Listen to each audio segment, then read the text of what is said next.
Alright, everyone, welcome back to the second episode of Findel's Hobby column. Let's talk about Commoner. And today we will be covering Kassai Centauri Sellsword. Alright, the copper maker. Alright, okay, so for this column we will be covering the heroes, and this episode 2, we'll be covering Kassai, the deck list, and what are the possible choices that I've made for my deck. Alright, so Kassai itself, I think it's actually a fair deck that attempts to swing with the saber twice a turn, utilizing the resource reduction from Kassai. Alright, as what Kassai reads, your sword attack, your second sword attack each turn costs one less. So as much as possible, you want your every turn to have two sword attacks, so that your second sword attack is free. Alright, so let's take a look at our inventory slots that we'll be playing. Alright, and of course, these pair of Centauri Sabers that we'll be playing. Alright, and the usual equipment that I'll be equipping, that will be Iron Rod Helm, the trusty old helm that blocks for 1, Blood Brought Bouquet. It's slightly interesting that I'm playing this because at times for the second swing I will probably need the one resource, or when I'm defending, if I'm playing with Ironhide, I could break this and get a resource to block with a Ironhide helm. Alright, and the other two equipments, it's a auto inclusion that will be Gallantry Go and Refraction Bolters. Alright, both of them are warrior equipments, battle worn, and has their own abilities. Okay, Gallantry goes after when you sacked it, your sword attacks will get +1 distance, so which means that both swords will be 3 instead of 2, and Refraction Bolters will give you the needed go again if your sword attack connects. Alright, so this will be the basic equipment. And of course, if you are familiar with my deck builds, usually I'll always have Now runes just in case I'm playing against Wizard. So that will be 3 pieces of Now rune. Very potent against any kind of wizards. And last but not least, Ironhide Helm and Ironhide Plate to have more defense against the aggro decks. Alright. So, alright, let's head over to the main deck. Alright, so the main deck itself is actually portioned into a different few different piles, I would say.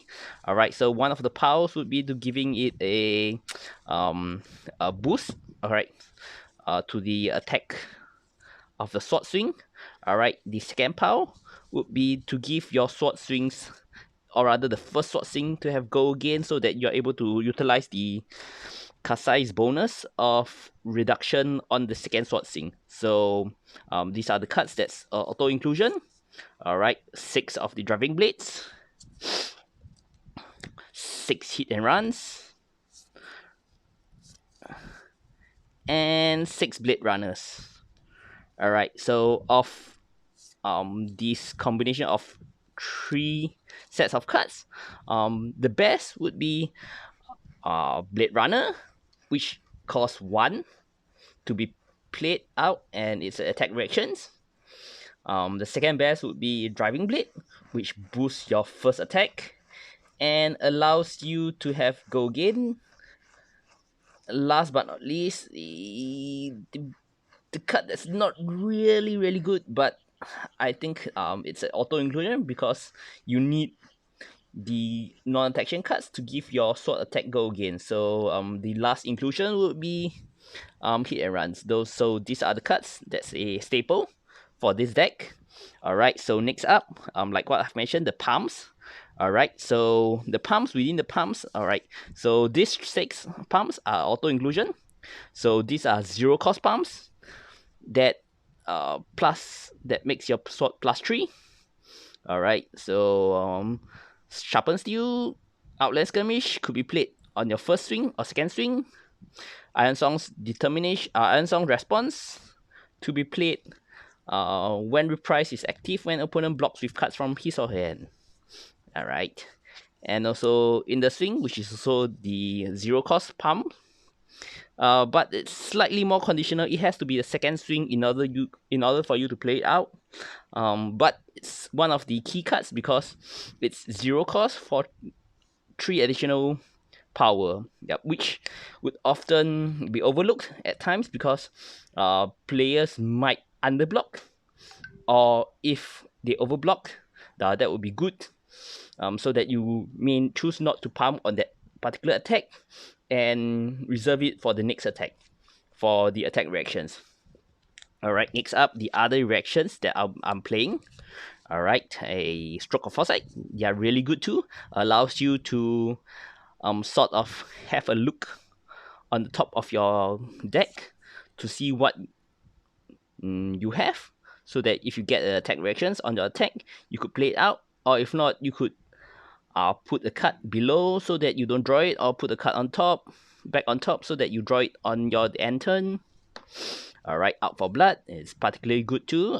If Reprise is active, your next sword swing, that will be the second sword swing, will get +1, which is quite relevant, especially if you play it out on your first sword swing.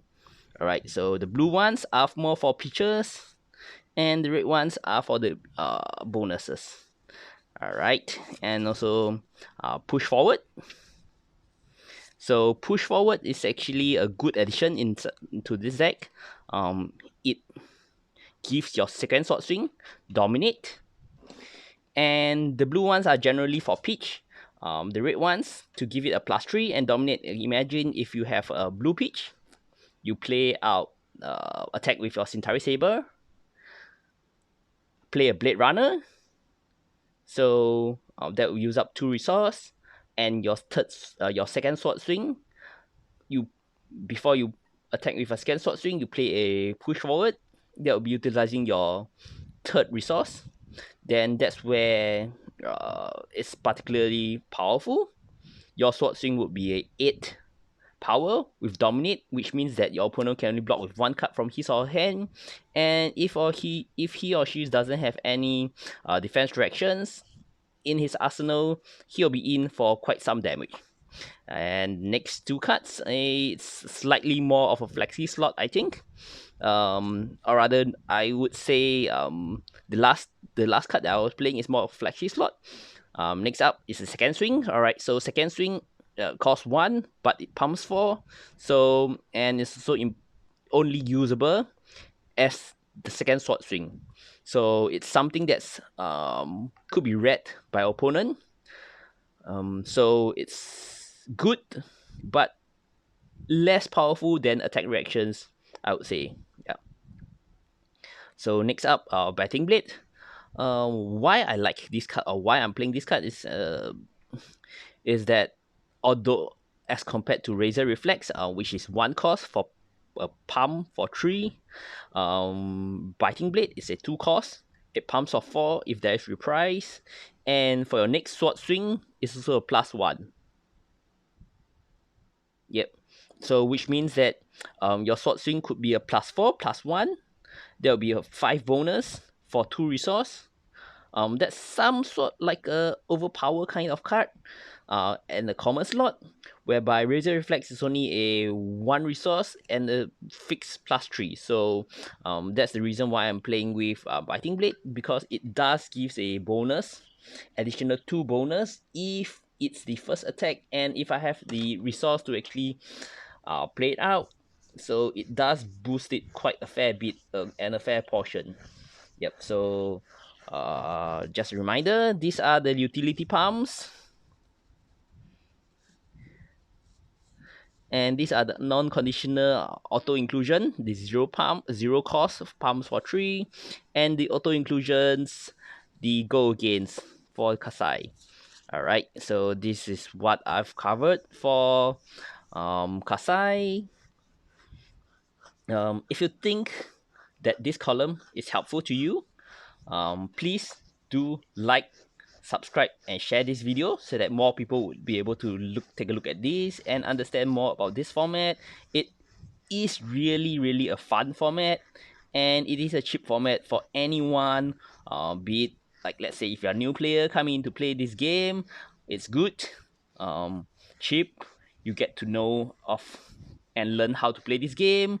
And if you're a veteran player, it helps you with a different set of skill set by helping you with your deck building skills. So you look at these different cards and actually come up with a deck and test it out to see whether it works or not. Yep.